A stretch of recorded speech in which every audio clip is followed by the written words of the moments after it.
Te doy la bienvenida a Praxisofía, tu espacio de conocimiento práctico para la buena vida. En una era dominada por la velocidad, el ruido y la superficialidad, el anhelo de sentido profundo se hace más presente que nunca. Muchas personas sienten que les falta algo esencial, una conexión más auténtica consigo mismas, con la vida y con lo sagrado. Las prácticas espirituales son herramientas atemporales que nos invitan a volver a casa, a ese lugar interior de silencio, presencia y comprensión. No se trata de dogmas ni de creencias impuestas, sino de caminos prácticos que, desde diversas tradiciones y filosofías, han demostrado ser poderosos aliados en la búsqueda de la plenitud. En este episodio exploramos 21 de estas prácticas espirituales. Algunas son milenarias, otras, adaptaciones contemporáneas. Todas pueden ayudarte a vivir con más conciencia, paz y profundidad. Meditación. En el corazón de todas las tradiciones espirituales, antiguas y modernas, orientales y occidentales, hay una práctica común: sentarse en silencio y escuchar. No a otros, no al mundo, sino a uno mismo. A eso que late debajo del ruido constante de los pensamientos, las emociones y los estímulos. A eso que simplemente es. La meditación no es una técnica en sí misma, sino un gesto interior. Una disposición. Es el arte de observar sin juzgar. De dejar de hacer, para simplemente ser. No requiere herramientas, ni gurús, ni escenarios exóticos. Basta el cuerpo, la respiración y la atención. Y, sin embargo, su sencillez esconde una profundidad infinita.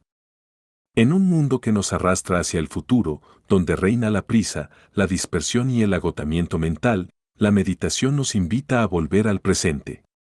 Aquí. Ahora. Donde la vida ocurre realmente. Respirar, sentir el cuerpo, escuchar los sonidos sin nombrarlos, observar los pensamientos sin atraparlos. Como mirar nubes pasar por el cielo. La mente piensa, como el corazón late. Pero uno no es la mente. Este pequeño desplazamiento, de identificarnos con lo que pensamos a simplemente ser testigos de ello, marca un antes y un después. Es ahí donde surge una paz distinta. No la de quien ha resuelto todos sus problemas, sino la de quien ha dejado de resistirse a ellos. La meditación nos ofrece una forma de estar con lo que hay, sin necesidad de corregirlo o manipularlo. Simplemente estar, con atención y sin juicio. Y eso, por sí solo, ya transforma. Aunque la esencia de la meditación es universal, existen múltiples formas de cultivarla, cada una con su sabor, su ritmo y su historia. Algunas se centran en la atención plena al momento presente, otras en la repetición silenciosa de un mantra. Algunas invitan al silencio profundo, otras al cultivo de la compasión. Hay quienes meditan con los ojos abiertos, otros los cierran. Algunos en silencio, otros con música o guías. Hay quienes usan aplicaciones modernas, otros siguen linajes milenarios. Todo es válido si conduce al mismo lugar, el reencuentro con la propia presencia. Los beneficios de la meditación han sido ampliamente estudiados por la ciencia: reducción del estrés, mejora de la concentración, aumento de la empatía, regulación emocional, fortalecimiento del sistema inmune, entre muchos otros. Pero más allá de lo útil, hay algo esencial: la meditación es una forma de recordar quiénes somos cuando todo lo demás se cae. Un acto de intimidad con uno mismo. Un hogar silencioso al que siempre se puede volver. Cuando se cultiva con regularidad, la meditación deja de ser una actividad aislada y se convierte en una forma de estar en el mundo. Uno empieza a respirar distinto, a responder en vez de reaccionar, a saborear más la vida cotidiana. Cambia la manera de mirar, de caminar, de hablar.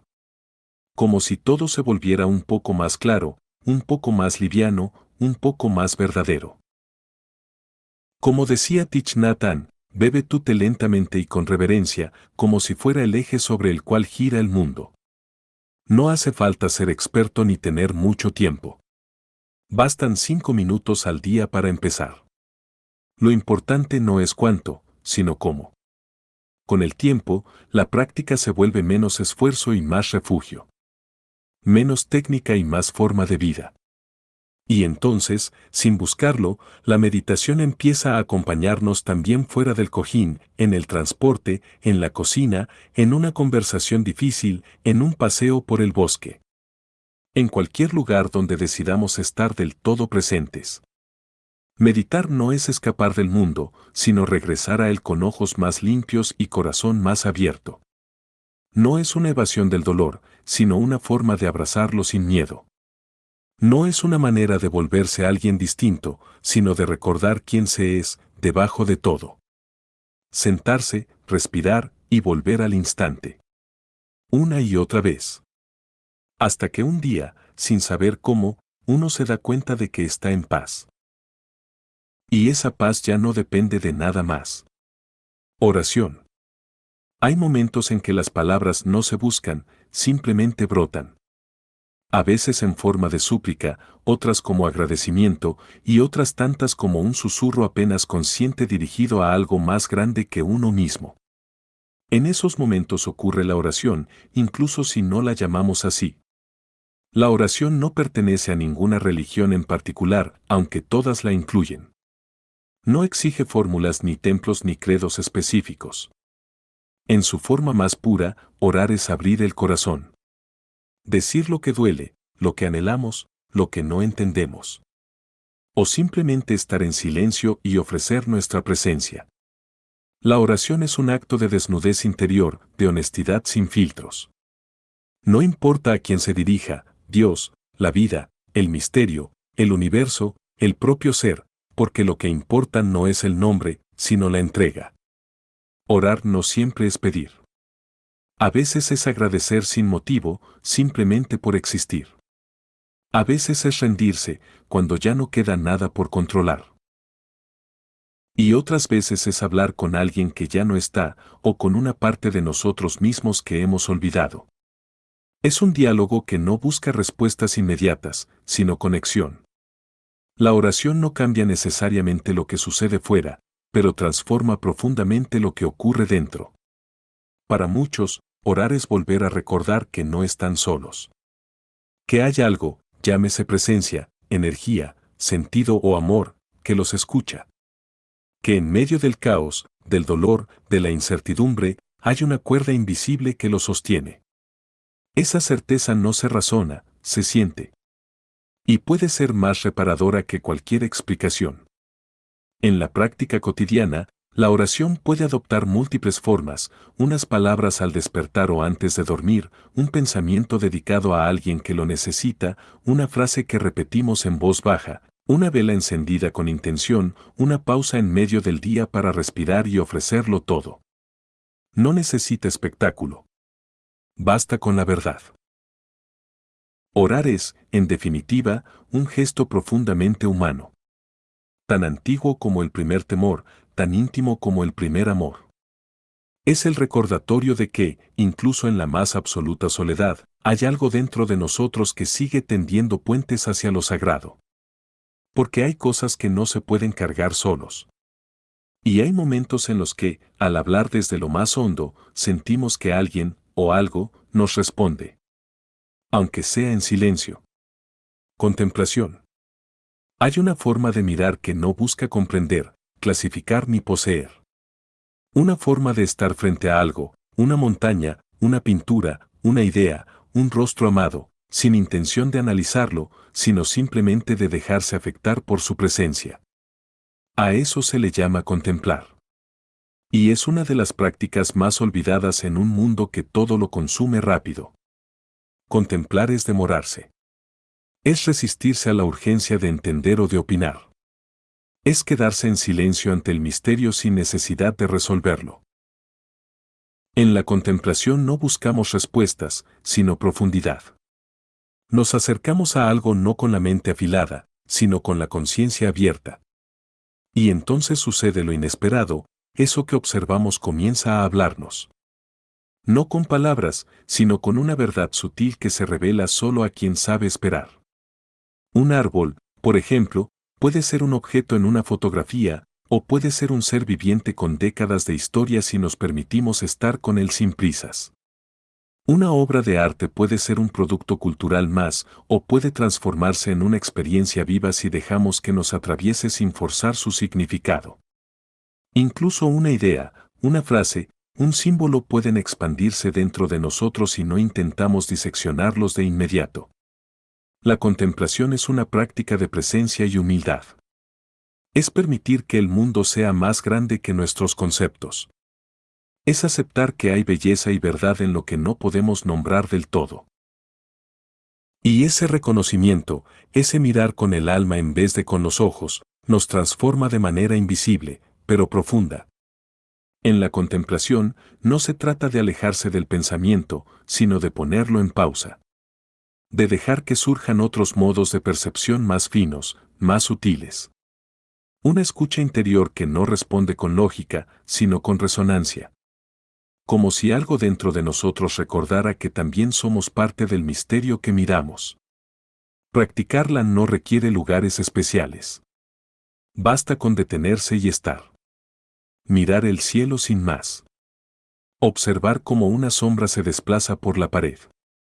Quedarse en silencio con un libro abierto por una sola línea. Sentarse frente a algo que consideramos bello y permitir que nos revele su silencio. Contemplar es reconocer que no todo está hecho para ser explicado. Algunas cosas solo pueden ser habitadas. Mantras y cánticos. Hay algo en la voz humana que trasciende las palabras. Antes de que existiera el lenguaje, ya cantábamos. El sonido tiene el poder de atravesar la mente, de conmover el cuerpo, de despertar memorias antiguas sin necesidad de explicación. En este territorio vibrante se inscriben los mantras y los cánticos, formas de espiritualidad que no pasan por el pensamiento, sino por la vibración. Repetir un mantra no es recitar una fórmula mágica. Es entrar en un ritmo que aquieta la mente, afina la atención y alinea el cuerpo con una frecuencia más profunda. Ya sea una sola sílaba como Om, una invocación tradicional como Gayatri o una frase personal cargada de sentido, lo que importa no es el contenido literal, sino el estado que evoca. El mantra, al repetirse, se convierte en un puente, entre el ruido y el silencio, entre lo externo y lo interno, entre el yo limitado y lo que lo trasciende. Los cánticos, por su parte, abren el espacio colectivo. Cuando varias voces entonan juntas, aunque no estén afinadas ni sigan una melodía perfecta, surge algo que no pertenece a ninguno y sin embargo los contiene a todos.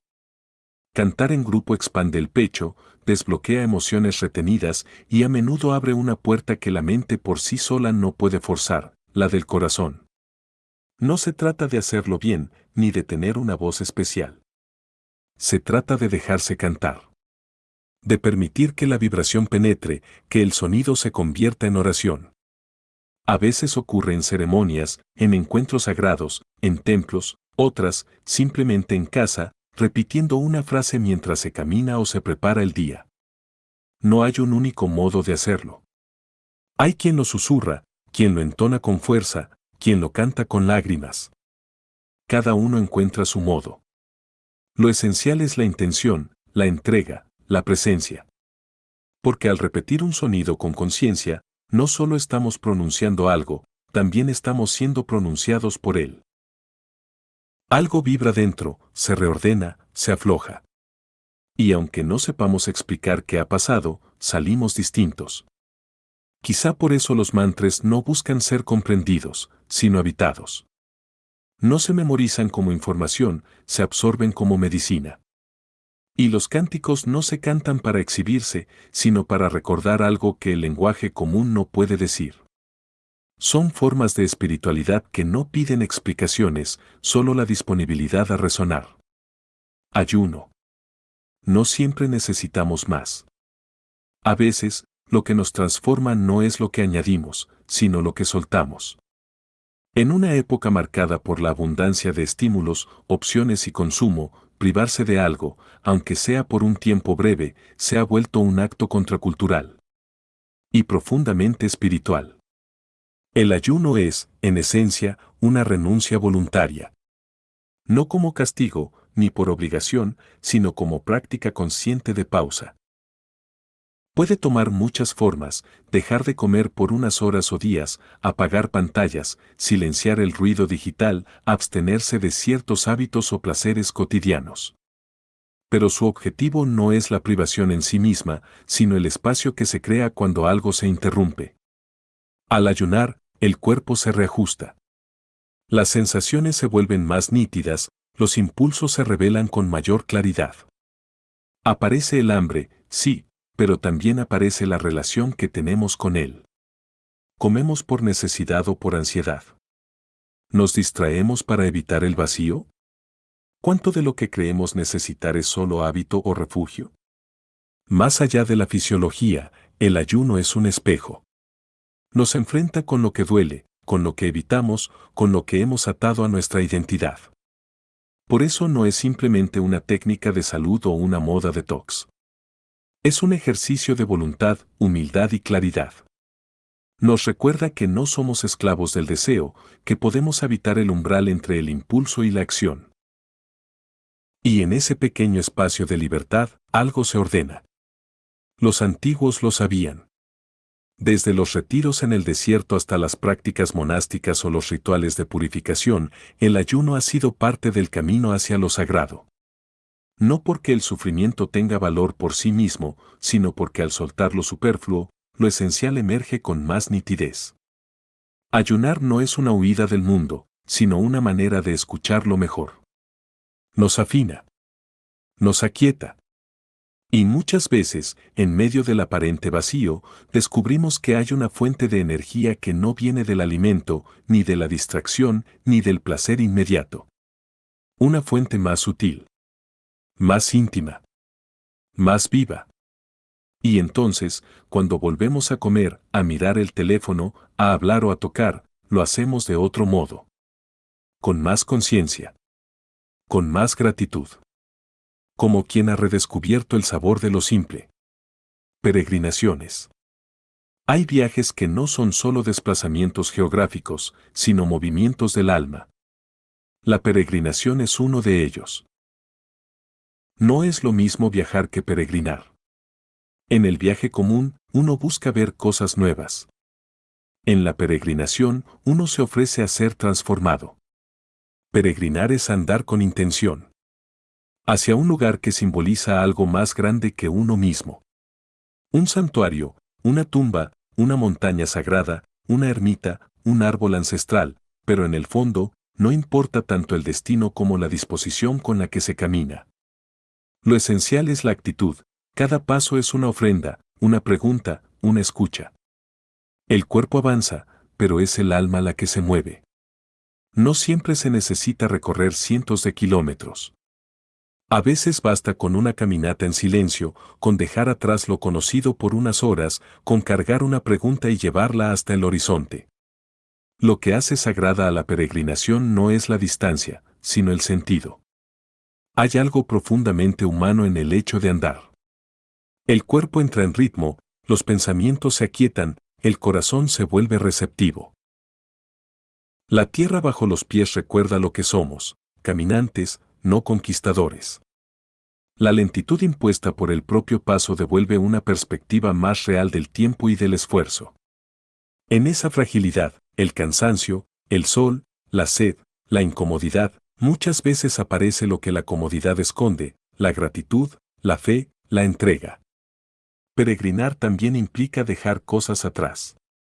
No solo lugares, sino actitudes, certezas, formas de ser. Es una pequeña muerte simbólica que abre la posibilidad de un renacimiento. Muchos regresan distintos de una peregrinación, aunque no siempre sepan explicar por qué. Algo se reacomodó, algo se soltó, algo nuevo nació.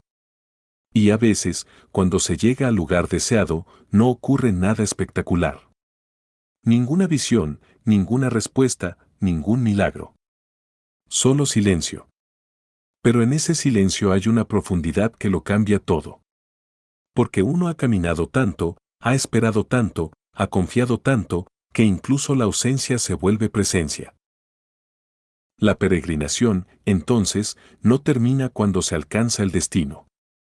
termina cuando uno vuelve a casa y descubre que, de algún modo, ya no es la misma persona que partió. Retiros espirituales. A veces, para escuchar de verdad, hay que alejarse del ruido. No porque el mundo esté mal, sino porque la velocidad en la que vivimos no deja espacio para que lo esencial se exprese.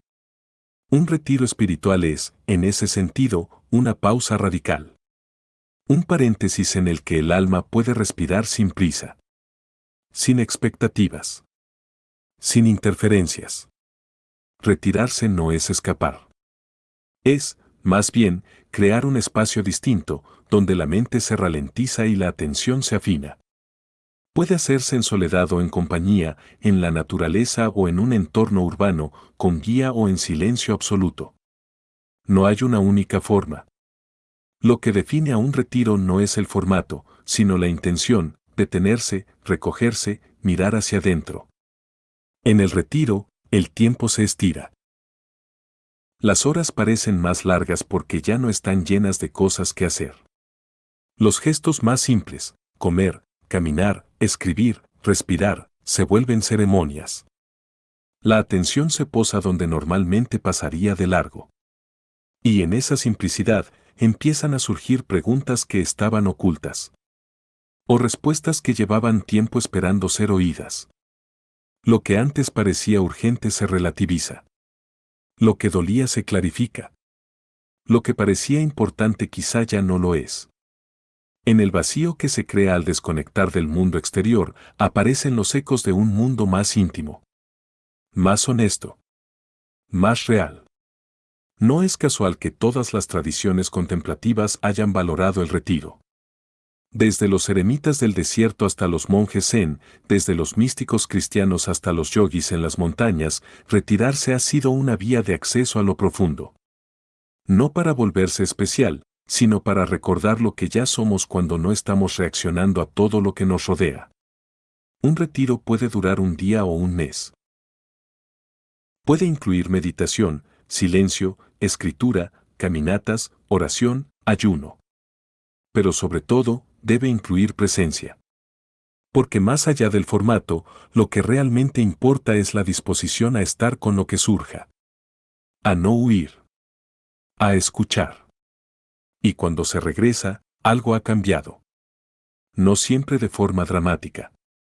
A veces es una calma sutil, una mirada más suave, una decisión más clara, una certeza silenciosa. Pero eso basta. Porque a veces basta con un pequeño giro interior para que la vida entera empiece a ordenarse de otro modo. Lectura de textos sagrados. Algunas palabras no fueron escritas para informar, sino para transformar. No están hechas para ser leídas con prisa ni comprendidas de una sola vez. Son palabras que han atravesado siglos, generaciones, culturas, que han servido de guía, consuelo y despertar para quienes las han leído con el corazón abierto.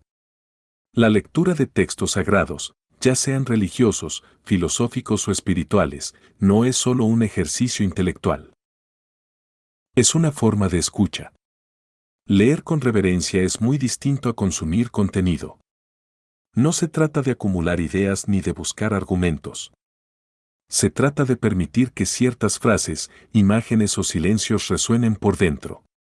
Como si en cada línea pudiera haber algo destinado solo a nosotros, algo que nos nombra, que nos recuerda, que nos llama a volver.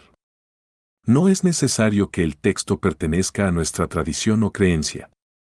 Puede ser la Bhagavad Gita, los Evangelios, el Tao Te Ching, las meditaciones de Marco Aurelio, los poemas de Rumi o las enseñanzas de algún sabio contemporáneo. Lo importante es el modo en que se lee, sin ansiedad, sin juicio, sin querer controlarlo todo. Como quien se sienta junto al fuego y escucha. A veces, una sola frase basta. Una línea que cae como semilla y, si encuentra el terreno fértil del silencio y la reflexión, puede dar fruto con el tiempo. Hay palabras que actúan como espejos. Otras como bálsamos. Algunas desafían, incomodan, despiertan. Y en todos los casos, si se las deja actuar, pueden abrir grietas en las estructuras mentales y emocionales que nos aprisionan. Esta práctica exige una cualidad que escasea, la lentitud. Leer despacio. Releer. Subrayar. Cerrar el libro y dejar que lo leído haga su trabajo en silencio. No todo se entiende de inmediato, ni hace falta. Hay textos que nos acompañan durante años antes de revelarse del todo. Y a veces, somos nosotros quienes debemos madurar para poder entenderlos de verdad. Leer así no es un acto pasivo. Es una forma de diálogo, aunque el autor haya muerto hace siglos. Porque cuando una palabra verdadera encuentra un alma disponible, esa palabra sigue viva. Y en esa conexión íntima, discreta, luminosa, algo se alinea. Como si una antigua sabiduría, largamente olvidada, despertara en nosotros y dijera, ya lo sabías. Solo habías olvidado cómo escucharlo. Escritura espiritual. Hay momentos en los que escribir no es una tarea, ni una forma de comunicar, sino una vía directa de conexión con lo más profundo. La escritura espiritual no busca belleza ni estilo, no pretende convencer a nadie ni ser publicada. Es, simplemente, un acto de sinceridad. Un espejo en el que el alma se mira sin máscaras. Frente al papel, físico o digital, se crea un espacio único, sin testigos, sin juicios, sin la necesidad de complacer. Escribir desde dentro es como abrir una puerta a lo invisible, permitir que lo que suele quedarse atascado en el pecho o en la garganta tome forma, fluya, respire. Escribir puede ser una forma de escuchar lo que no nos atrevemos a decir en voz alta o lo que ni siquiera sabíamos que estaba ahí. A veces la escritura se convierte en oración. Otras veces en llanto. O en claridad inesperada. Hay días en que las palabras salen caóticas, confusas, rotas. Y otros en que emergen frases que uno no siente haber pensado, sino recibido. Como si algo más allá del yo, más sabio, más honesto, se hiciera presente a través de la mano. Llevar un diario espiritual no es lo mismo que contar lo que pasó en el día. Es más bien registrar cómo se movió la vida interior. ¿Qué dolió? ¿Qué se intuyó? ¿Qué se aprendió en silencio? ¿Qué se quiere soltar? ¿Qué se agradece? ¿Qué se busca? Escribir así es como dejar pequeñas piedras blancas en el camino, para poder volver sobre nuestros pasos con más lucidez. También puede ser un espacio de diálogo con uno mismo, con lo divino, con una parte interna que necesita ser reconocida. No hay reglas. Se puede escribir en forma de cartas, listas, confesiones, poemas, preguntas sin respuesta. Lo que importa no es el formato, sino la verdad con la que se escribe. La escritura espiritual no necesita tiempo perfecto ni estado anímico especial. A menudo basta con unos minutos en la mañana, al final del día o en cualquier instante de silencio. Lo importante es la constancia, la disposición a ser honesto, a dejarse ver por uno mismo. Porque muchas veces, cuando el pensamiento gira en círculos, escribir es lo que permite romper el bucle, aclarar la niebla, dejar salir lo que duele o simplemente agradecer lo que es. Y al releer con los años esas páginas, uno descubre algo asombroso, que había una sabiduría latiendo allí, escondida entre líneas. Que la vida estaba hablándonos a través de nuestra propia voz. Trabajo consciente. Karma Yoga. No todo lo espiritual ocurre en templos, montañas o espacios de retiro. Hay una forma de espiritualidad silenciosa que se practica en lo más ordinario, mientras se friega un plato, se responde un correo, se barre el suelo o se tiende la ropa. El trabajo consciente, también conocido como karma yoga en la tradición hindú, es la práctica de estar plenamente presente en lo que se hace, sin apego al resultado y sin perder de vista la dimensión profunda del acto. En esta práctica, el valor no está en lo que se hace, sino en cómo se hace. No se trata de buscar tareas especiales o inspiradoras, sino de asumir cualquier acción como una oportunidad de atención, de presencia y de entrega. Se convierte así en una forma de meditación activa. La mente deja de divagar y se ancla en el cuerpo, en el movimiento, en la respiración, en el gesto. Cuando lavamos los platos sin prisa, sintiendo el agua, el peso de la losa, el calor de la espuma, algo cambia. El hacer se vuelve ser. El presente deja de ser un medio y se vuelve un fin. No estamos pensando en lo que haremos después ni recordando lo que ocurrió antes. Estamos, simplemente, aquí. El trabajo consciente también purifica la relación con el ego. Cuando actuamos sin buscar reconocimiento, sin esperar recompensa ni resultado inmediato, desarrollamos humildad. Dejamos de hacer para destacar o acumular méritos y empezamos a hacer por el puro acto de ofrecer. Esto no implica pasividad, sino desapego. Se da lo mejor de uno y luego se suelta. Esta práctica enseña que cualquier actividad, por banal o repetitiva que parezca, puede ser un canal de presencia y conexión. Cocinar, cuidar una planta, escribir un informe, acompañar a alguien, todo puede ser sagrado si se hace con conciencia. Y esto tiene un poder transformador, no solo cambia la calidad de nuestras acciones, sino también la forma en que nos relacionamos con la vida. Muchos de los grandes maestros espirituales de la historia no se aislaron del mundo. Cultivaron su despertar mientras cuidaban animales, trabajaban la tierra o cocinaban para otros. Porque entendieron que lo importante no era lo que hacían, sino cómo lo hacían. ¿Desde qué lugar interior? ¿Con qué disposición del alma? Practicar el trabajo consciente no requiere cambiar de vida. Solo cambiar de atención. Dejar de hacer las cosas para salir del paso y empezar a hacerlas como si cada una fuese una forma de oración muda. Una ofrenda. Porque en el fondo, cuando se hace con amor y presencia, incluso barrer el suelo puede ser un acto de iluminación. Prácticas de gratitud. Hay una forma de ver que transforma la realidad sin cambiar nada externo. No se trata de magia, ni de pensamiento positivo, ni de negación del sufrimiento. Se trata de agradecer. De entrenar el corazón para reconocer el valor de lo que ya está aquí. Incluso en medio del caos, incluso cuando falta algo, incluso cuando duele. La gratitud no surge de tenerlo todo, sino de ver con claridad. A menudo, lo que nos falta grita más fuerte que lo que tenemos. Pero cuando hacemos una pausa y miramos con atención, empezamos a notar todo aquello que antes pasaba desapercibido, el cuerpo que sigue latiendo, una taza caliente entre las manos, la luz que entra por la ventana, una palabra amable, la respiración. Practicar la gratitud no significa forzarse a sentir lo que no se siente. Significa afinar la mirada para incluir también lo que sostiene, lo que acompaña, lo que nutre. Agradecer no anula el dolor, pero sí lo pone en contexto. Ayuda a recordar que, incluso en medio de la dificultad, hay belleza. Hay vínculos. Hay pequeñas luces encendidas. La gratitud puede cultivarse como un ejercicio concreto, escribir cada noche 3 cosas por las que uno se siente agradecido. Dedicar un momento del día a reconocer un gesto, una sensación, una presencia.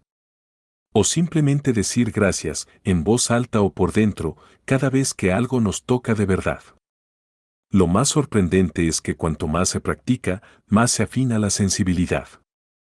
Uno empieza a agradecer no solo lo evidente, sino también lo complejo, los errores que enseñaron, las pérdidas que abrieron nuevos caminos, los límites que marcaron una dirección. La gratitud no es ingenuidad, es sabiduría. Es ver la totalidad con más profundidad. Y poco a poco, esa actitud empieza a impregnarlo todo. La queja pierde fuerza. La comparación se vuelve innecesaria. El deseo de tener más cede ante la conciencia de lo suficiente.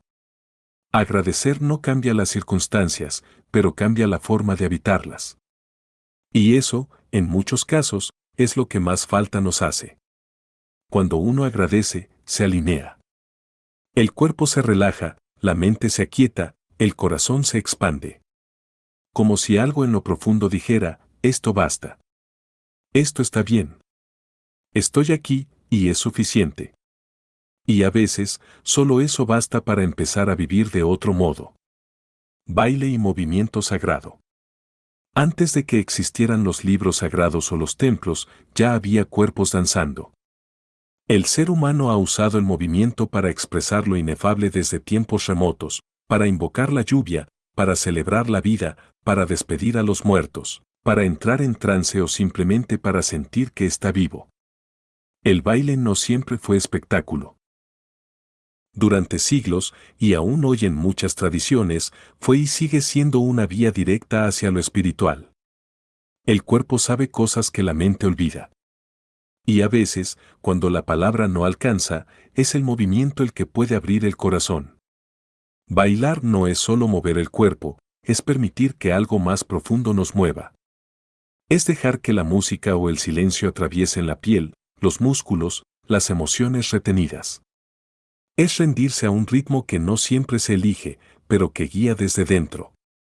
El movimiento sagrado no requiere coreografía. No exige saber bailar ni cumplir ninguna forma exterior. Se trata de moverse desde la autenticidad. Puede ser lento o intenso, suave o salvaje, con los ojos cerrados o abiertos. Lo importante es que sea verdadero. Que el gesto surja no del deber, sino del impulso vital. Como si cada célula encontrara su propia manera de hablar con lo divino. En muchas tradiciones espirituales, la danza tiene un lugar central. Los derviches giran para recordar la unidad del ser. Los pueblos indígenas celebran la conexión con la tierra a través del tambor y el movimiento. En algunas prácticas contemporáneas como la danza estática o el movimiento auténtico, la danza se convierte en meditación, en catarsis, en oración encarnada. También se puede danzar a solas, en casa, con una canción que nos toque el alma o en silencio total. Basta con cerrar los ojos, respirar y dejar que el cuerpo diga lo que necesite decir. A veces se moverá con alegría, otras veces con rabia, otras con tristeza. Todo es bienvenido. Porque lo sagrado no excluye lo humano, lo abraza. El baile consciente es una forma de liberación. Libera tensiones, emociones enquistadas, pensamientos atrapados. Pero también libera alegría. Esa alegría que no depende de nada externo y que brota simplemente por estar vivos. Por sentir. Por habitar el cuerpo con presencia. Y cuando eso ocurre, cuando el cuerpo se vuelve canal y no barrera, se abre una puerta a lo inexplicable. Algo se alinea. Algo se recuerda. Y por un momento, breve pero eterno, el alma también baila. Respiración consciente. Pranayama. Entre el primer llanto al nacer y el último suspiro al morir, respiramos sin cesar. Lo hacemos miles de veces al día, y sin embargo, casi nunca somos conscientes de ello. La respiración es lo más constante, lo más íntimo y también lo más olvidado. Pero cuando se convierte en objeto de atención, se revela como una puerta poderosa, simple, directa, siempre disponible. Una práctica espiritual en sí misma. La respiración consciente consiste, simplemente, en observar el aliento. No cambiarlo, no forzarlo, solo sentir cómo entra y sale. Cómo expande el pecho. Cómo acaricia la garganta. Cómo se desliza por dentro como un río invisible. Al hacerlo, algo se aquieta. La mente se relaja, el cuerpo se suelta, el presente se vuelve más nítido. En muchas tradiciones espirituales, la respiración es más que una función fisiológica. Es prana, chi, espíritu, soplo vital. En ella se funden lo físico, lo mental y lo sutil. Modificarla con intención, a través de ritmos, pausas o profundidades, puede cambiar estados de ánimo, desbloquear emociones, calmar la ansiedad o despertar energía latente. Pero incluso sin técnicas avanzadas, solo con atención, respirar se convierte en un ancla. Un recordatorio de que estamos vivos. De que estamos aquí. La respiración consciente también es una forma de volver al centro. Cuando nos perdemos en pensamientos, cuando la emoción desborda, cuando el mundo parece girar demasiado rápido, parar y tomar una respiración profunda puede bastar. Un solo aliento bien habitado puede reconectarnos con la calma, con la claridad, con el cuerpo. Con ese lugar dentro de nosotros donde nada falta. Practicarla no exige tiempo extra ni condiciones especiales. Se puede hacer en medio del trabajo, en el transporte, al despertar, al dormir, al caminar. Cerrar los ojos y acompañar 3 respiraciones profundas puede ser un acto sagrado. Un reset. Un regreso a casa. En lo más profundo, esta práctica nos enseña que no hay que ir muy lejos para encontrar lo esencial. Que a veces, el camino hacia lo divino no empieza en un templo, sino en el simple acto de inhalar y exhalar con plena conciencia. Como si con cada respiración estuviéramos diciendo sí a la vida. Y al decirlo de verdad, la vida también nos responde. Yoga. En algún punto del camino, muchos comenzaron a pensar que el cuerpo era un estorbo para lo espiritual. Pero el yoga recuerda otra cosa, que el cuerpo no es un obstáculo, sino una puerta. Que no hay necesidad de huir de él para despertar, sino todo lo contrario. El yoga es la práctica de unir lo que hemos aprendido a separar, cuerpo, mente y espíritu. No se trata simplemente de estirarse o de adquirir flexibilidad. Aunque incluye posturas, respiración y a veces meditación, su verdadera esencia está en el modo de presencia con que se realiza cada gesto. Yoga significa unión en sánscrito. Y esa unión no es abstracta. Es tangible. Se siente en la respiración que acompaña al movimiento, en la atención que se posa en el músculo que tiembla, en el silencio que brota cuando se deja de forzar. Cada postura es una oportunidad para escuchar al cuerpo. Para entrar en diálogo con él sin exigir, sin juzgar, sin pelear. A veces, el cuerpo habla con apertura. Otras, con resistencia. Y en ese lenguaje silencioso, aprendemos sobre nosotros mismos. Sobre cómo nos tratamos. Sobre dónde nos tensamos. Sobre lo que aún no estamos dispuestos a soltar. Practicar yoga con espíritu es una forma de oración encarnada. Es dedicar tiempo a cuidarse sin culpa, a moverse con respeto, a respirar con intención. Es asumir que lo sagrado no está solo en el cielo, sino también en los huesos, en las vísceras, en los pies descalzos sobre el suelo. El cuerpo como casa del alma. Como espacio de experiencia y aprendizaje. Como puente entre lo visible y lo invisible. No hace falta ser avanzado ni alcanzar formas espectaculares. De hecho, la mayor transformación no está en lo que se ve desde fuera, sino en lo que ocurre dentro, la conexión, la humildad, la entrega. Incluso una práctica suave, breve y sencilla puede ser profundamente espiritual si se hace con atención. Lo que importa no es la forma, sino la presencia. El yoga no busca alejarnos de la vida, sino prepararnos para vivirla con más conciencia. Nos hace más receptivos, más compasivos, más enraizados. Y al mismo tiempo, más ligeros.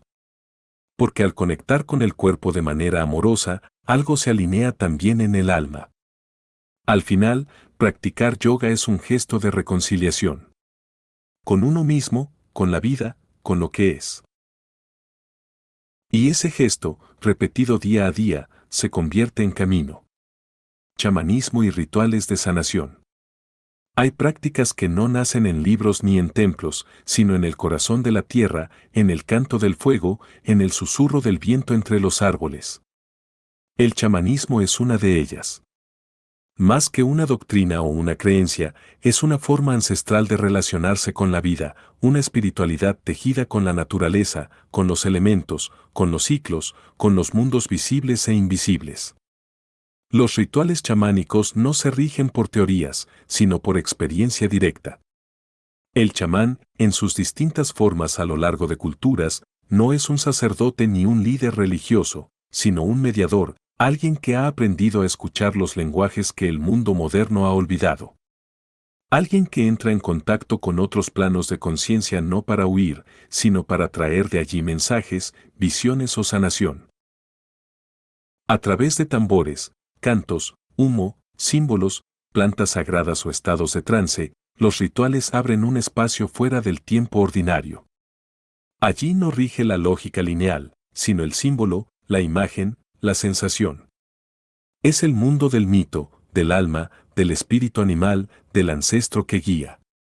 Cada gesto tiene un significado, cada objeto una intención, cada elemento una presencia viva. No es necesario ser chamán para acercarse a esta práctica. Muchos rituales de sanación chamánica se han adaptado para ser vividos por quien busca reconectar con su raíz. Lo esencial es la actitud, respeto profundo, apertura, escucha interior. Porque estos rituales no son espectáculos ni soluciones mágicas. Son espacios de transformación. Pueden remover, confrontar, limpiar. Y al mismo tiempo, sanar, alinear, recordar. Lo chamánico no se limita a lo exótico. Puede vivirse con los pies descalzos sobre la tierra, con un fuego encendido en silencio, con una intención clara al entrar en un bosque. Se trata de recuperar una relación sagrada con el entorno. De dejar de ver la naturaleza como algo externo y empezar a sentirla como parte de uno mismo. De percibir que todo está vivo, las piedras, el agua, el humo, el canto, el silencio. En una cultura que ha separado al ser humano de la tierra, el chamanismo ofrece una medicina profunda, volver a sentirnos parte del gran tejido de la vida. Reconocer que no estamos solos ni aislados, que todo está conectado, que hay inteligencia en el vuelo del ave y sabiduría en el rugido del tambor. Y al entrar en ese ritmo ancestral, aunque sea solo por un instante, uno recuerda algo que no aprendió en esta vida, pero que siempre ha sabido. Visualización creativa. Todo lo que el ser humano ha construido, antes de existir en el mundo, existió primero en la mente. Una casa, un poema, una herramienta, una idea, una decisión, todo nace como imagen, como forma interna. La visualización creativa es el arte de entrar conscientemente en ese espacio interior donde la imaginación no es evasión, sino acto creador. No se trata de fantasear sin dirección, sino de proyectar con intención. Como quien siembra una semilla en el campo fértil de la conciencia. Visualizar no es soñar despierto. Es enfocar la mente y el corazón hacia una posibilidad deseada y experimentarla por dentro como si ya estuviera ocurriendo. Al hacerlo, no solo generamos motivación, sino que también movemos energía. El cuerpo empieza a alinearse, la emoción se organiza, la voluntad se fortalece. La imagen interna, sostenida con claridad y constancia, empieza a actuar sobre nuestra realidad. No de forma mágica ni instantánea, pero sí profunda. En el plano espiritual, la visualización puede adoptar múltiples formas: imaginar una luz que recorre el cuerpo y sana, visualizar un espacio interior de paz, proyectar un futuro vivido con propósito, o simplemente ver con nitidez la mejor versión de uno mismo. También puede usarse como preparación para una acción significativa, como acompañamiento en procesos de cambio o como forma de conectar con arquetipos, símbolos y fuerzas interiores. La clave está en la presencia. No basta con ver algo mentalmente, hay que sentirlo. Incorporarlo. Permitir que nos transforme desde dentro. La visualización es poderosa cuando involucra emoción, respiración y cuerpo. Cuando no es solo una imagen flotante, sino una experiencia vivida en el plano sutil. No hace falta talento especial. Todos visualizamos, incluso sin darnos cuenta, anticipamos conversaciones, revivimos recuerdos, proyectamos miedos. La diferencia está en hacerlo de forma consciente y orientada. Elegir qué alimentar con la imaginación. Porque cada imagen que sostenemos con fuerza tiene el poder de moldear nuestro estado interno y desde ahí, nuestras acciones. Esta práctica no es un sustituto de la acción, sino su complemento. Visualizar no reemplaza al esfuerzo, pero sí lo ordena. Nos ayuda a clarificar lo que queremos, a encarnar lo que anhelamos, a vivir desde una dirección más clara. Como el navegante que observa el mapa antes de poner rumbo. Y más allá de los objetivos personales, la visualización puede ser también una práctica de expansión espiritual, imaginar un mundo más justo, una humanidad más despierta, una vida vivida con sentido. Porque a veces, lo que el mundo necesita empieza con alguien que se atrevió a imaginarlo. Ritos y ceremonias. La vida está hecha de ciclos, de transiciones, de comienzos y finales. Sin embargo, en el ritmo acelerado del mundo moderno, muchas de estas etapas pasan desapercibidas. Cambiamos de trabajo, cerramos una relación, sufrimos una pérdida, iniciamos una nueva etapa, y todo sigue como si nada. Los ritos y las ceremonias existen, precisamente, para que nada pase como si nada. Son formas de marcar lo invisible. De poner luz y presencia en momentos que, de otro modo, podrían desdibujarse en la rutina. Un rito no tiene por qué ser complejo o institucional. Puede ser algo tan simple como encender una vela con intención, escribir una carta que no se enviará, bañarse en silencio para dejar atrás una etapa, reunir a los seres queridos para celebrar un logro o dar la bienvenida a un cambio. Lo que lo convierte en ritual no es el acto en sí, sino la conciencia con la que se hace. Las ceremonias ofrecen contención. Son un marco simbólico que permite que el alma atraviese las transiciones con más presencia y sentido. Hay ceremonias de cierre, de bienvenida, de transformación, de duelo, de agradecimiento, de reconciliación. En ellas, el tiempo deja de ser lineal y se vuelve profundo. Cada gesto, una palabra, una ofrenda, una acción simbólica, abre un espacio donde lo emocional, lo espiritual y lo humano pueden encontrarse. En muchas culturas, los ritos acompañan los grandes momentos de la vida, nacimiento, iniciación, matrimonio, muerte. Pero también hay ritos cotidianos, íntimos, personales, preparar el té en silencio al amanecer, escribir un deseo en la luna nueva, plantar algo en la tierra cuando se toma una decisión importante. La clave está en detenerse, en marcar el umbral, en convertir lo habitual en significativo. Recuperar el sentido del rito no es una nostalgia romántica, es una necesidad espiritual.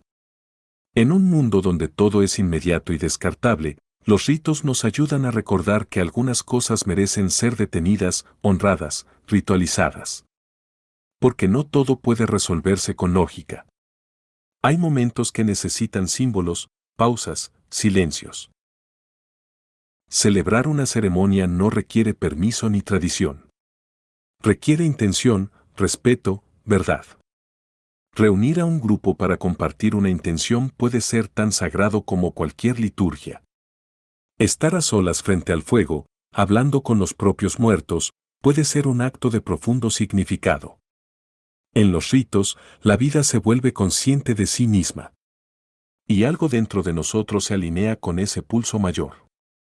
Porque hay umbrales que no se cruzan con prisas. Hay finales que merecen ser despedidos, comienzos que merecen ser invocados, heridas que necesitan ser reconocidas antes de poder sanar. Y todo eso, lo visible y lo invisible, puede tener su espacio en un acto simbólico, sencillo, pero lleno de alma. Contacto con la naturaleza. No hace falta ir muy lejos para encontrar algo sagrado. A veces basta con quitarse los zapatos. Sentir el suelo. Escuchar el viento. Mirar cómo cae una hoja. Caminar junto al mar. Sentarse bajo un árbol sin más intención que estar. La naturaleza no necesita templos, ella es el templo. Y el contacto con ella es una de las formas más antiguas y directas de espiritualidad. En un mundo cada vez más desconectado de lo natural, donde los ciclos del cuerpo y del planeta se silencian bajo el ruido de pantallas y relojes, volver a la tierra es también volver a uno mismo. No como idea romántica o decorativa, sino como necesidad vital. Porque cuando tocamos la naturaleza, algo en nosotros se reordena.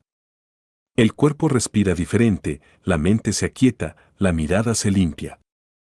La naturaleza no habla con palabras, pero enseña con todo lo que es.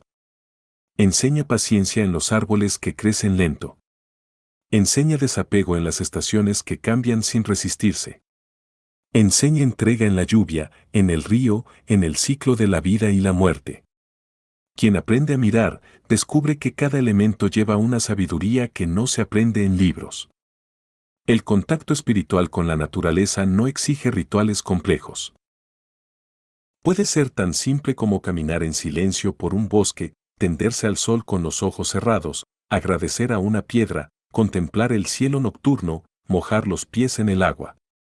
También puede vivirse como práctica más intencional, ofrecer algo a la tierra, pedir guía a los elementos, meditar junto a un árbol, pasar una noche a solas bajo las estrellas. Lo importante es la disposición, abrirse. Estar presente. Escuchar con todo el cuerpo. Dejar de ver la naturaleza como un decorado o un recurso, y empezar a sentirla como una presencia viva, como una red a la que pertenecemos. Porque no estamos sobre la tierra, estamos en ella. Y más aún, somos ella. En esa conciencia, nace el respeto. Y con el respeto, nace también la sanación. Muchos dolores emocionales y espirituales que llevamos vienen de la desconexión, del cuerpo, del ritmo natural, del mundo que nos sostiene.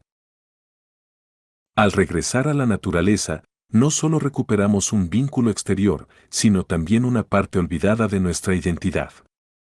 Estar con la naturaleza es recordar que no estamos solos, que no somos superiores, que hay una inteligencia mayor tejiendo cada hoja, cada ola, cada nube.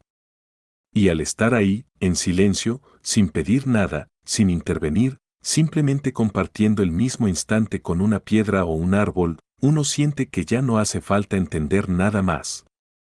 Solo estar. Y volver a pertenecer. Servicio desinteresado.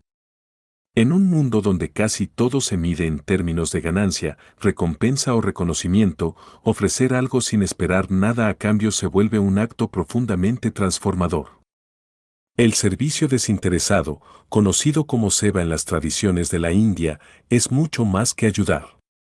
Es servir desde el corazón, con humildad, con presencia, con amor. No por obligación, no por virtud, no por imagen. Solo por el simple acto de dar.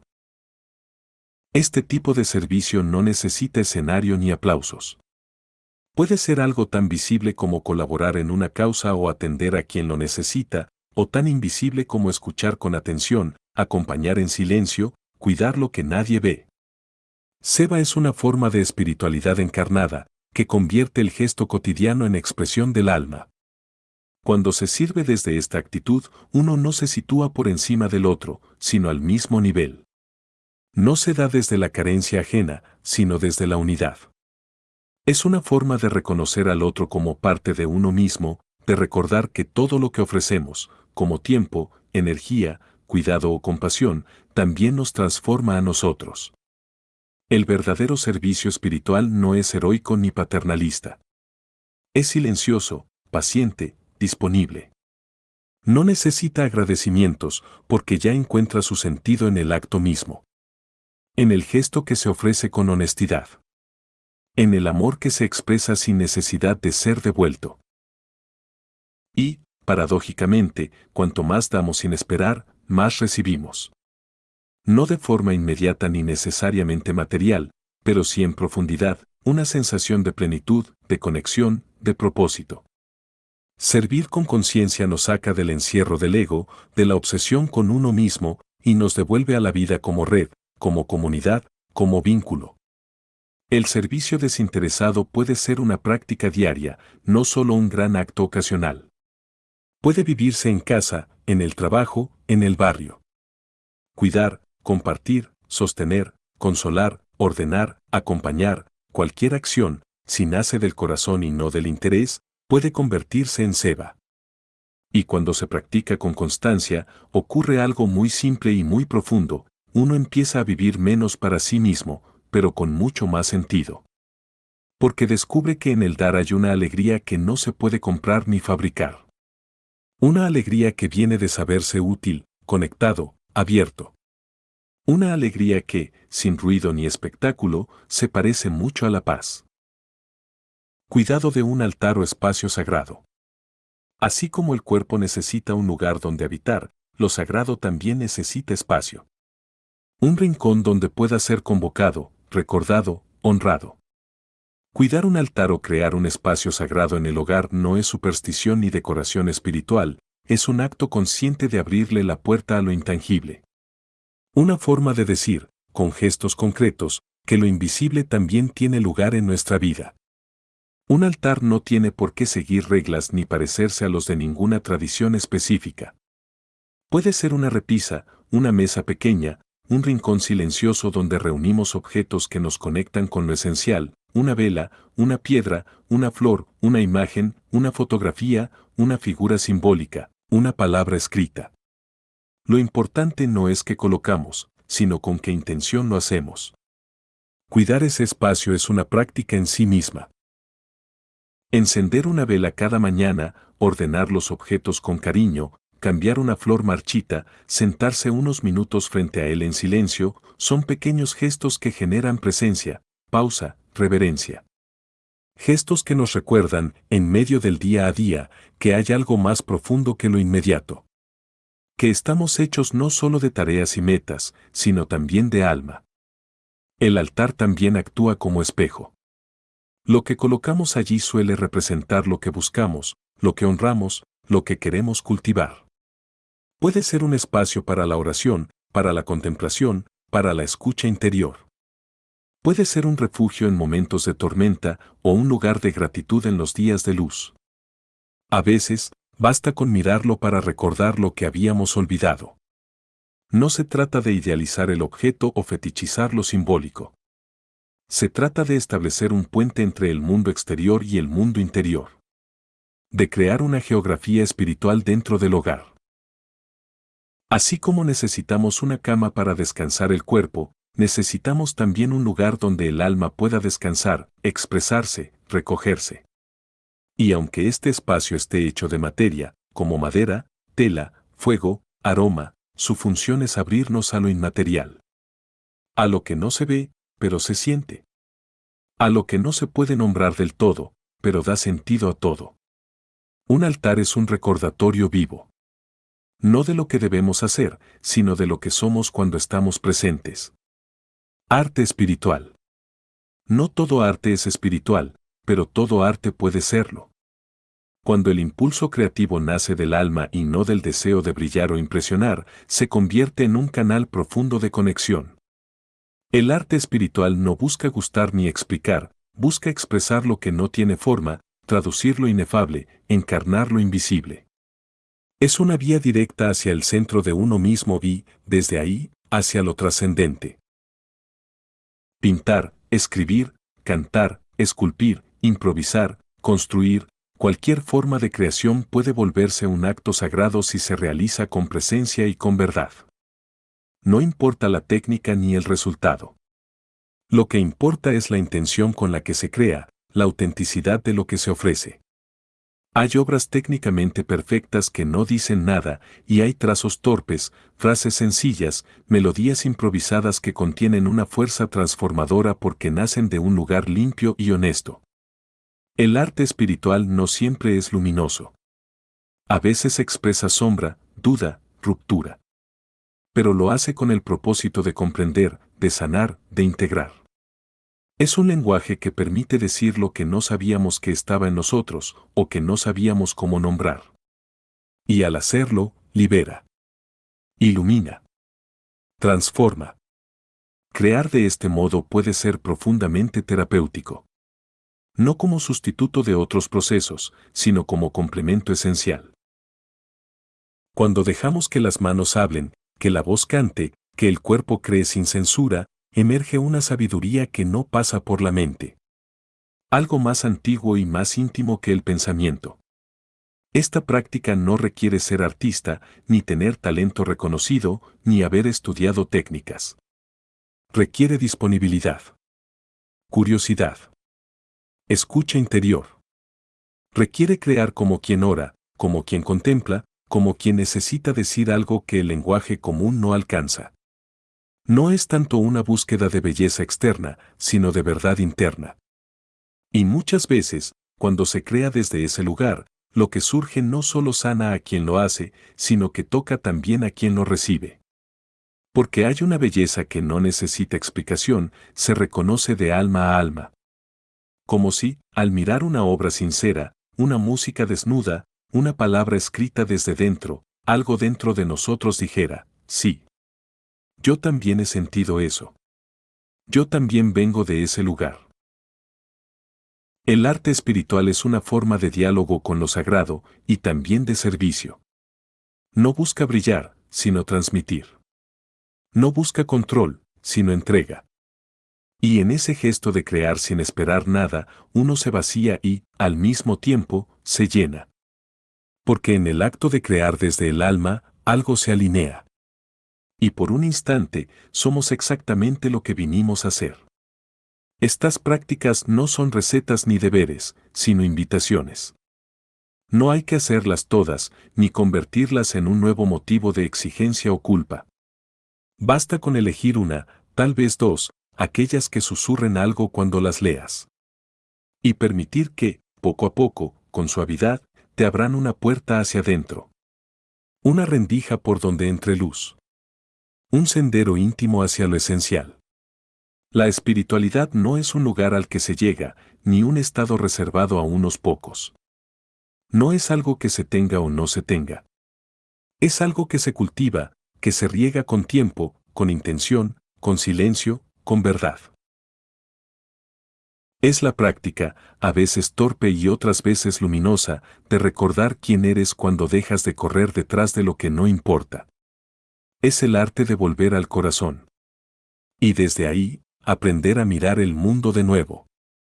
No con los ojos del miedo, ni del juicio, ni de la prisa. Sino con los ojos abiertos de quien sabe que todo, hasta lo más pequeño, puede ser un umbral hacia lo sagrado.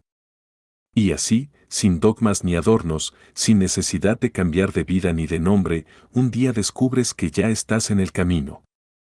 Que siempre lo estuviste. Que todo lo que necesitabas para empezar, ya vivía dentro de ti. Espero que te haya gustado este episodio. Si es así, recuerda suscribirte al canal y recomendarlo a tus seres queridos. Hasta la próxima.